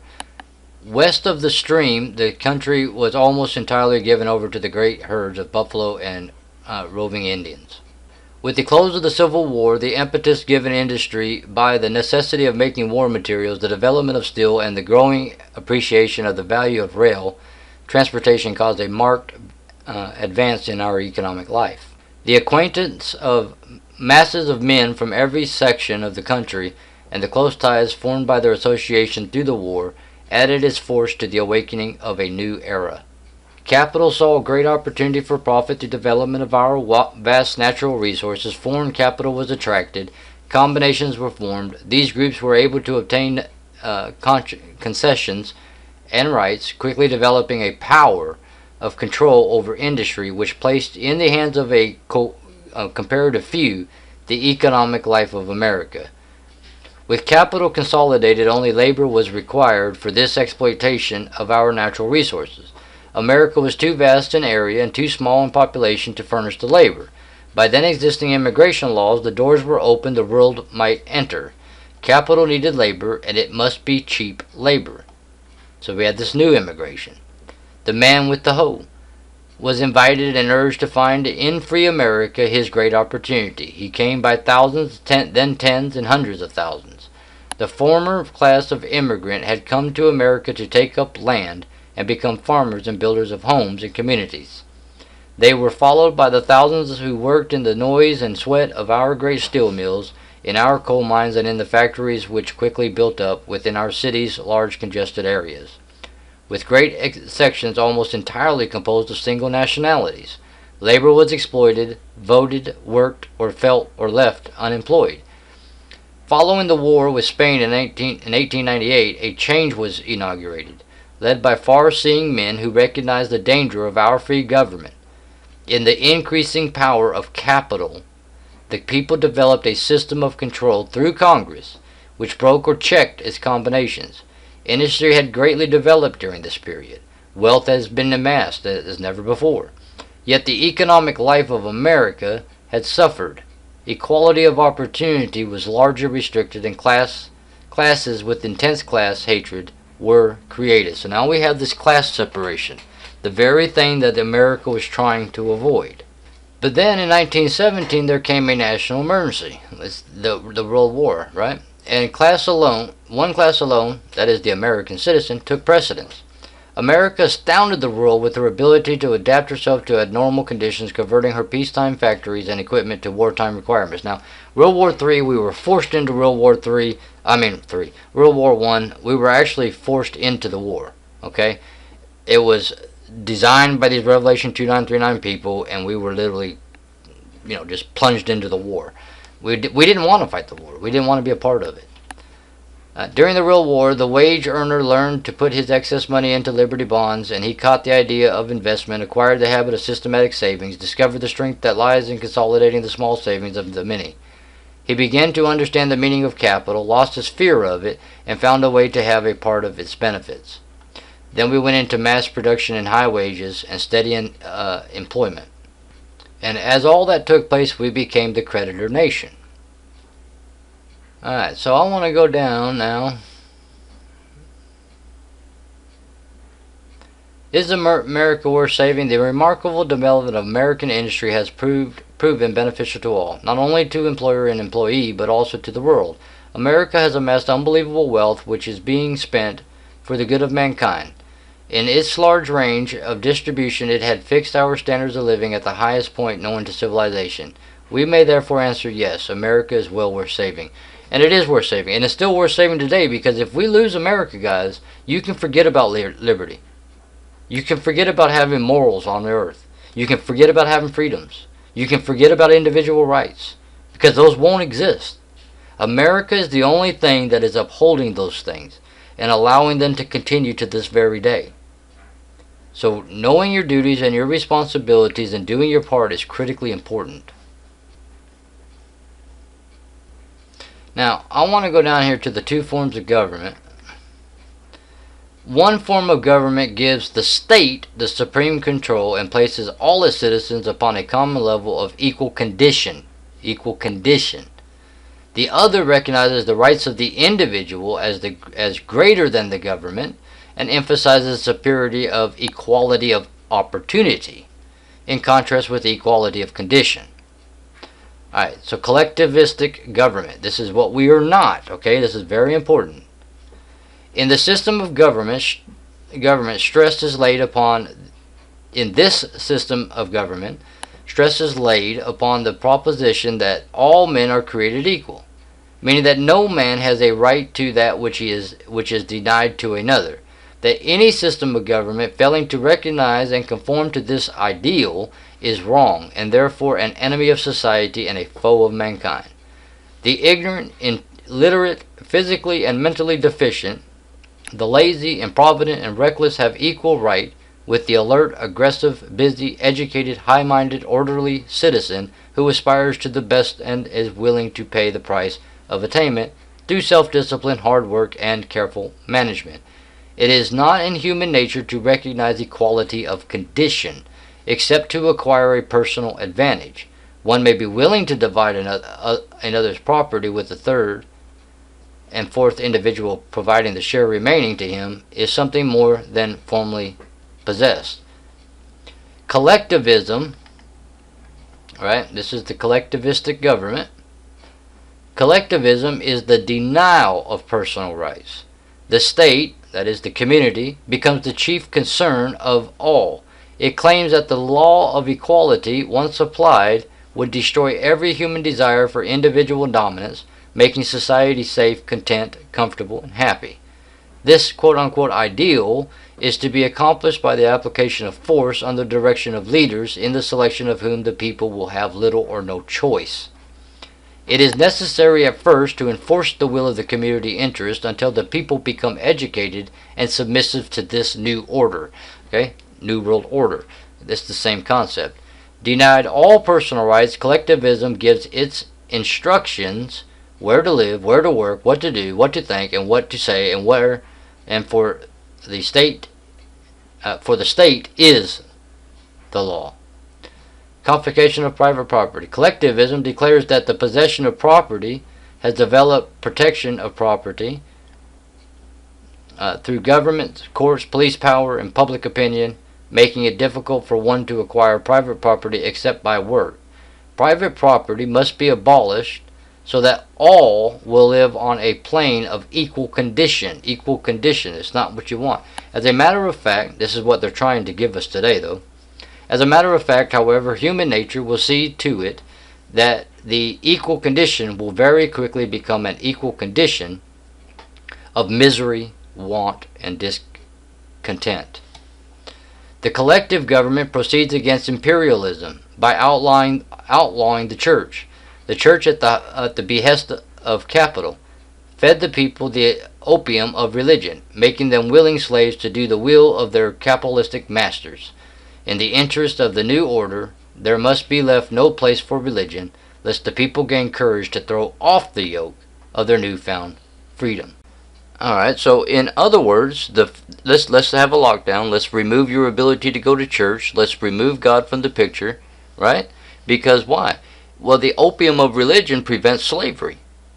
And if we want slaves and we want to control utterly, then we have to remove God from the picture. We have to remove the ability of the people to go to church in order to get them into slavery mentality so we can control them. That's what collectivism does. Abolition of the family, which with personal rights, private property, and the church abolished to make subjection complete, the state declares that in pure collectivism there can be no family ties, for children, like all other property, are an asset of the community and must be robbed of family love and obligation as a necessary step to loyalty to the state. Marriage may be practiced if conscience insists, but is not demanded in the interest of the new society, for with the abolishment of personal rights, private property, church, and home, society no longer possesses a moral, ethical, and spiritual code. Okay, so through this document, which I believe, personally, my opinion, is that this is a white hat operation back in those days to get people back right. But what this document is revealing is that there is this collectivism that is taking over America. Now, this is all the way back in the 1920s, okay? And it's what they're saying is it's here, and this is what it's trying to do. It is trying to abolish personal rights, private property, church, and home, and eventually the core of it all is to get down to the children and separate the children from their mom and dad, their parents, and to utterly control that generation and the generations to follow in order to bring in this collectivism form of government. And all the way back then, they were trying to educate, at the very least, those people coming into the general army. At least if we could get the general army or people in military to understand patriotism and to understand the two different forms of government, the one that is taking over and the one that we actually are, which we'll get to here shortly in this video, because it's going to cover our form of government as well. But if we can get a core of people to understand the truth, then from that core can grow out the truth. See, we don't need every single American to come to the truth or be educated. We need enough of a base of the American people to be educated in the truth and in the proper form of government that exists, that is supposed to be existing, in order to bring this thing back to what it's supposed to be. So the bottom line is that education is by far the most important thing that we need to deal with here and now. And it's not just me saying it. Eisenhower said it. John F. Kennedy Sr. said it. Coolidge said it. A lot of them said it. Trump has said it. Trump, in fact, wanted to change the entire school system and bring in the real history and talk and teach the children about the heroes of our past and the spirit of America and all of these other different things. So this operation has been going on for many, many, many, many years. The problem is, once again, we need God's help, because educating the mass of people that we need to educate is an impossible task, but it can be done with God. and with all of you guys out there educating the public in the truth. Let's continue. Socialism kills. The doctrine of socialism is collectivism. It tears down the social structure, weakens individual responsibility by subjection to or reliance upon the state in all material, social, and political matters. It compels the thought that at his best, man is no better than the worst. He loses his self-respect and his keener sense of moral and ethical values. Ambition is nullified by restriction of choice in occupation and reward of attainment.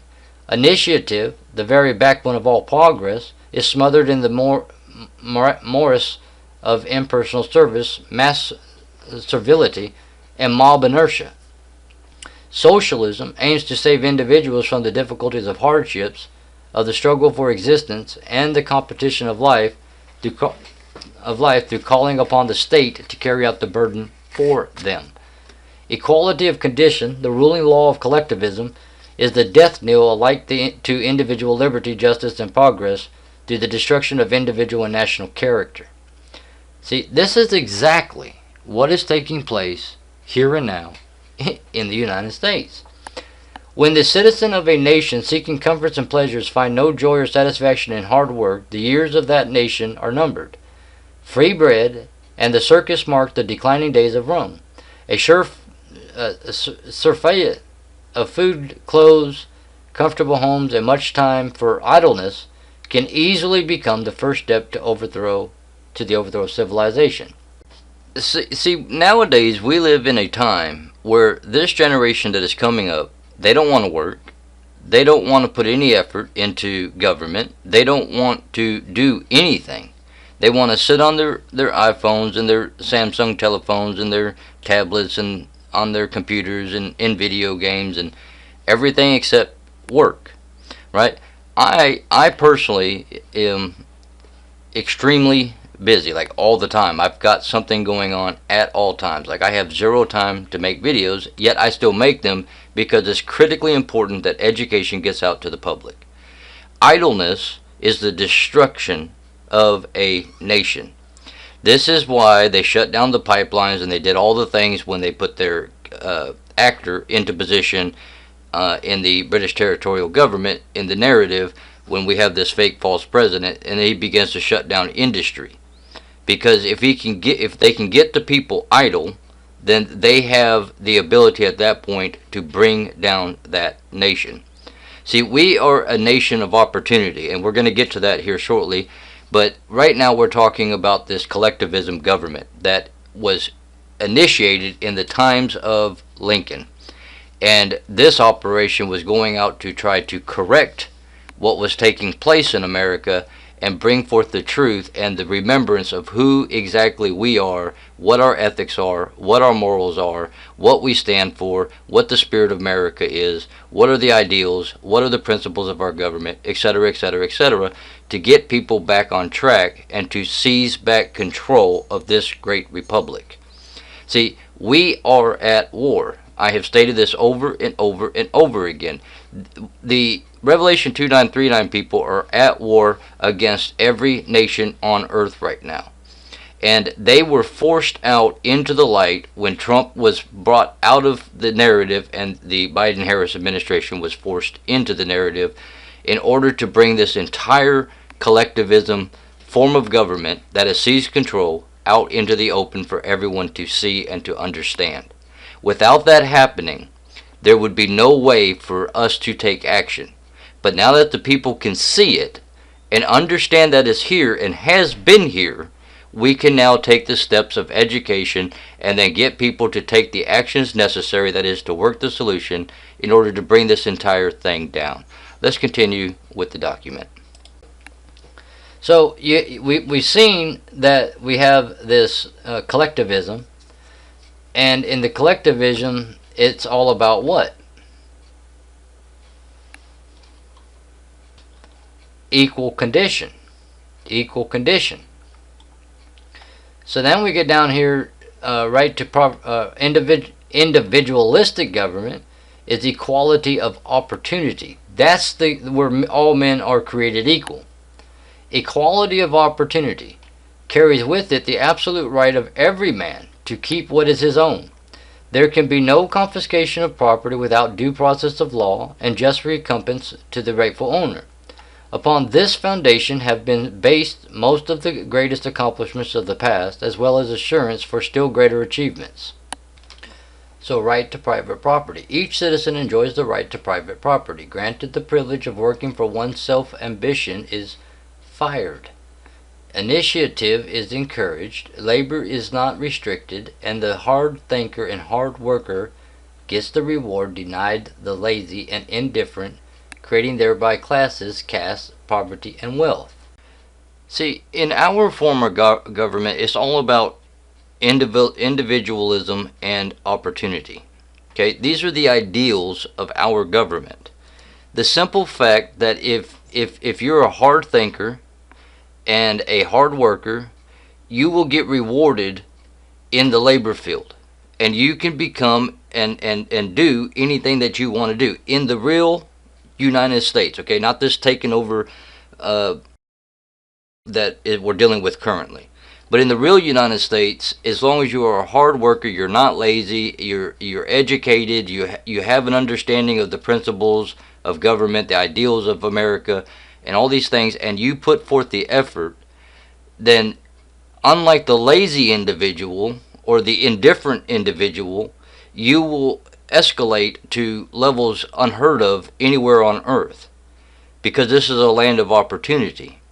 So the difference is that in the other form of government, the collectivism, is that you do not have rights to property. Just because you earned income and purchased this thing doesn't make it yours. It's the state's. Okay? In America, you earn your way in life, and if you don't work, you starve and you die. It's that simple. You don't get food stamps. You don't get handouts from the government. This is not communism. This is not collectivism. But that's what we're under right now. And that's why everyone has become lazy and doesn't want to work and doesn't want to do anything, because they can just ask the government and get a handout and do whatever the heck they want to do and just be just fine. And so we have an extreme extreme work ahead of us in educating the American people, because everything that we stand for in reality is contradictory to what people believe nowadays, because of the public Babylonian fool system. The school system is foolishness. That's what's taught, and it's taught in order to collapse this great republic so that they can consume the entire world. Because if the United States falls, the only nation on earth, the only republic on earth that maintains liberty, if it falls, the whole world falls with it. This is why the whole world is looking to us Americans, because they know who we are in their hearts. They know the truth of the founding of this nation.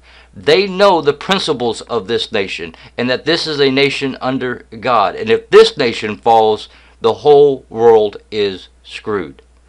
It's all about your beliefs, and it's all about your education and your willingness to get out there and to work. But if you're uneducated, you're not going to want to work. You're not going to get it. See, in America, guys, it is not about your own ambition, okay? It is about the good of your community, the good of your state, and the good of your nation. That's why you go to work, is to prosper the nation and the people of the nation, to provide a service to them, to serve them with a service so that all have what they need. It is cooperation. You build up an industry, a company, a whatever it is, so that you're providing a service to other people in your community or in your state, or in international terms within your nation, or unto the entirety of the world, which is what this nation is founded upon. It's what this nation prospered upon. It's what this nation is all about. And so self-ambition is completely and utterly removed from the picture, because once you are educated properly and you have that patriotic spirit and you believe in your nation and you understand that your nation stands as one nation under God, and that it is about justice and liberty for all, and that it's a land of opportunity and all of these things, and your education is proper, then all of a sudden, working is the joy of your life. Busyness is the joy of your life, because you are serving God, you are serving the nation, you are serving your community, you are serving all people. And that's what it's all about in America. Let's continue with this document. Economic freedom. The individualistic form of government promotes and guards the individual amid the difficulties and hardships of his struggle for existence and in the competitions of life. The workman is protected because the nation needs his labor, and the employer is protected because the nation needs his industry. The productive power of free initiative has full play and is a sure reward. Under his protection, he finds joy and satisfaction in the fruits of his labor. There is incentive to invention, improvement, and the establishment of families and homes. Political rights. It protects the citizens in his personal freedom. Equal political rights are assured. He has a voice in the government, which is of the people, for the people, and by the people. When a people are free to undertake things and take advantage of the opportunities open to them, wealth, character, and national strength are developed. Protection to home and family. The social unit of civilization is the family. Under this form of government, the institution of marriage and the rights of childhood are respected. The home and the family are protected, and womanhood is inviolable. Any nation that is going to survive for any length of period, or any time period, for a significant length of time, must have a focus on the family unit.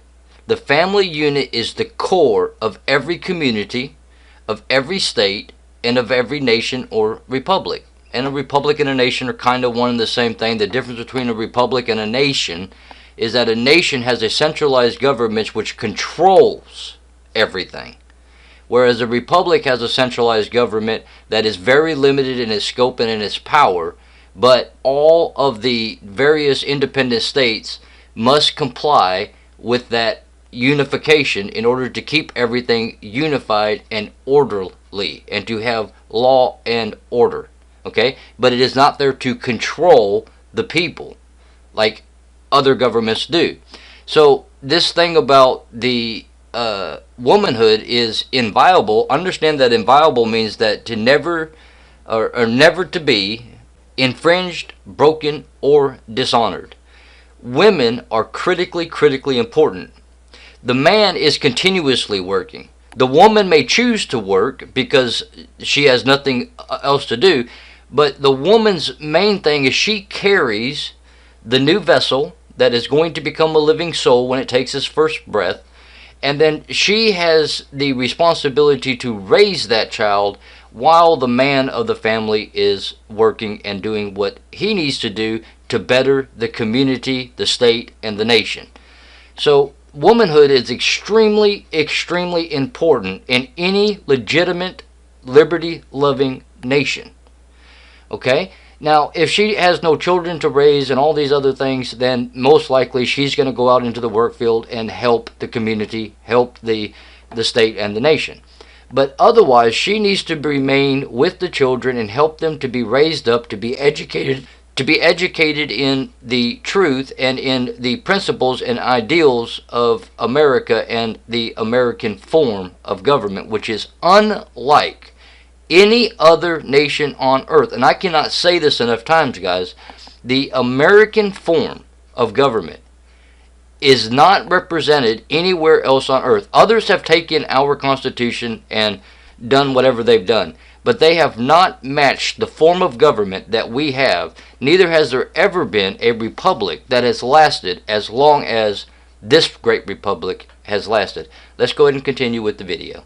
Respect for religion. The individualistic form of government believes in the exercise of religious freedom and shows tolerance toward the respect for all religious beliefs. The American government rests upon the deep religious convictions of her people. If it is to continue, it will be through unceasing respect for and confidence in the nobler things of life. Religion, and when they speak of religion, they're not talking about Christendom or Judaism or any of these types of things. They're talking about the deep belief or conscience that one has toward their God. So, for a true follower of Christ, and one that truly genuinely believes in Jesus Christ and the liberty and forgiveness of sins that came through Jesus Christ, then your focus in your realm, in your life, is that as you are doing your work and you're participating in your local town or city meeting or your county meeting or whatever it is, as you're going about your thing, you're coming from the perspective of what took place on that cross, and that all men are forgiven, and that we are all liberated in Christ, and all of these other kinds of things. Liberty plays a key role in absolutely everything, and if any given nation, republic, or what have you, country, kingdom, whatever, does not have a focus on religion, then you have a nation that will ultimately fail. And we are seeing that more and more people in America, the younger generation, are getting farther and farther and farther away from its Christian roots that in which this nation was founded. This nation was founded upon a people that came to this land seeing it as that promised land that would be given to them at a future date. And we had the 13 colonies, 13 tribes all arrive right here in the United States. And they believed in God's providence and His ability to enable them to conquer this land and to make this the greatest land that the earth has ever, in its history, well, at least since the recreation of Genesis chapter 1 verse 2 onward, has ever seen. Okay? So this nation has to come back to its Christian roots at some time. And we're seeing that start to take place. We are seeing more and more people coming back to God as all of this movie unfolds before their face, and as they begin to freak out and anxiety hits them and reality hits them, and as this beast system is literally in their face now, not hidden in the shadows, not going on normal, but out in the open. And they now have no choice but to deal with what has shown up. Religion is a key component to any great nation that is a liberty, justice-loving nation. Let's go ahead and continue with the document here. An American institution. In the government of the Old World, conditions which built up a fixed caste system and created an impassable barrier between certain groups of society gave exceptional advantage to the favored and denied to the masses all but a bare existence. The early settlers of America, who came to escape the oppression of this order of society, at first incorporated into the local governments of the colonies the policy of religious intolerance and class rule. It required 150 years of local experiment in colonial government before the inalienable rights of mankind were sufficiently understood and evaluated to develop the necessary public opinion and power to change the prevailing form of state government to that of a republican form, under which equality of opportunity became an American institution. Individualism and experiment in government was unknown prior to the independence of America and has proved its worth by its marked achievements. It tolerated no restriction, recognized no exceptions, and demanded that the son of the farmer or frontiersman have the same opportunity as the son of the merchant, prince, or landowner aristocrat. Constitutional guarantees. The American citizen knows that he and his children may attain any goal to which intelligence, courage, and ability may lead. No overlord will ever bother or hinder their advancement.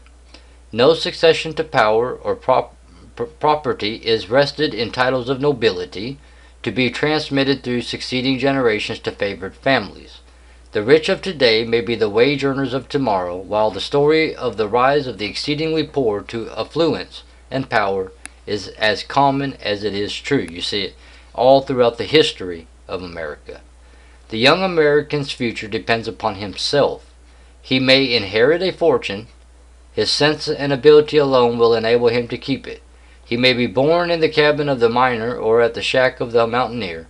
Yet, if within him There burns the unquestionable fires of ambition, courage, and indomitable will. There are none who may stop him on the road to success. Aristocracy of brains. The only aristocracy that America will ever recognize is that of brains. The tools to him who can handle them. The tribute in honor and the reward in wealth according to brains in this land of opportunity are not equaled in any other country. Brains ask for no equality of condition, want only quality of opportunity. Alright, so the 4 I's, socially, economically, politically, the world is rapidly changing, and in its evolution it requires for its leadership men of individuality, independence, initiative, and intelligence. Now we're going to kill the video here, and we're going to pick it up in this document in the next video. And I'm sorry I'm doing this way, but for a lot of people, they do not have more than 2 hours to watch a video. In fact, most people don't even have an hour to watch a video. And these are good people. This means these are people that are busy. These are people that are doing things. These are people that are advancing this nation, right? These are not the lazy. These are not the, the lazy people are looking for the easy way out. And people that look for the easy way out destroy a nation. And the only reason that a lazy person or a person that looks for the easy way out exists is because of a lack of education. That's it. That's the only reason. When the people are educated in the truth and they understand their form of government, they understand the ideals of their nation, of their republic, and they understand all the various aspects, then they will never ever under any condition find themselves idle. Besides that, they know that they have to give an account for every idle word that's ever spoken. So, according to the scriptures, you'll have to give an account for all that kind of stuff. And we are basically a people that are supposed to be continually busy, continually advancing this great republic, and advancing it unto all the earth through the gospel, so that people in other nations can come to this nation, and through natural immigration, literally, they come in and they naturally immigrate, meaning they go through all the tests, they learn the American way, they learn the American ideals, they learn the principles of our government, they learn all these things, and then they make the decision to abandon all thought processes, all belief systems, and everything that they were ever taught in their nation, and conform to the ideals and principles of this great nation, which stands for liberty and justice, which no other nation on earth stands for. Okay? Now, if they refuse to drop those beliefs of their nation, and they want to instead come in and infiltrate our nation and take over our nation with their beliefs and their ways, these are Revelation 2939 people, then all of a sudden, these are the people that need to be dealt with. The problem is that the American people, who are the government, literally, we have a representative form of Republican government. That's what we have. We have neither a democracy or any aristocracy or any other kind of government. Okay, feudalism, we don't have any of that. We have a representative Republican form of government. And that is that we vote into position, whether it's at the city level, the county level, the state level, so local, or if it's at the national level or any other level, we vote in people to represent us. And if we don't do our education, if we don't have an understanding of who these people are, then we are willy-nilly voting or electing people into these offices, and they are doing whatever the heck they want to do, which could be the destruction, and is in most cases the destruction of this nation, because it is the only nation that maintains liberty and justice. The Revelation 2939 people utterly want to destroy this nation because it opposes their effort to utterly control all living things. And this is what has got to be communicated to the people all over the earth. This nation is extremely different than any other nation on earth. And if we don't get the American people the education that they need, we will lose this nation. There is no greater task on earth right now than to educate the American people. We can educate the European people. We can educate the African people, the Canadians and the Australians and the Spanish and the Russians and all these other things, but they do not have the form of government nor the ideals or principles that America has. It is up to America and to the American people alone to save this great republic. And if we don't educate them, there is no saving this great republic. So guys, we're going to pick up this document in the next video. Hopefully I'll have all these come out back to back. Sorry about the wait to get all these videos. But you'll be able to watch them at your leisure and at your own pace. We'll catch you guys in the next video. Get in the Word, stay in the Word, get the Word in you. It is by far the most important thing that you can do with your life. This nation is founded upon the Word of God. Catch you guys in the next video.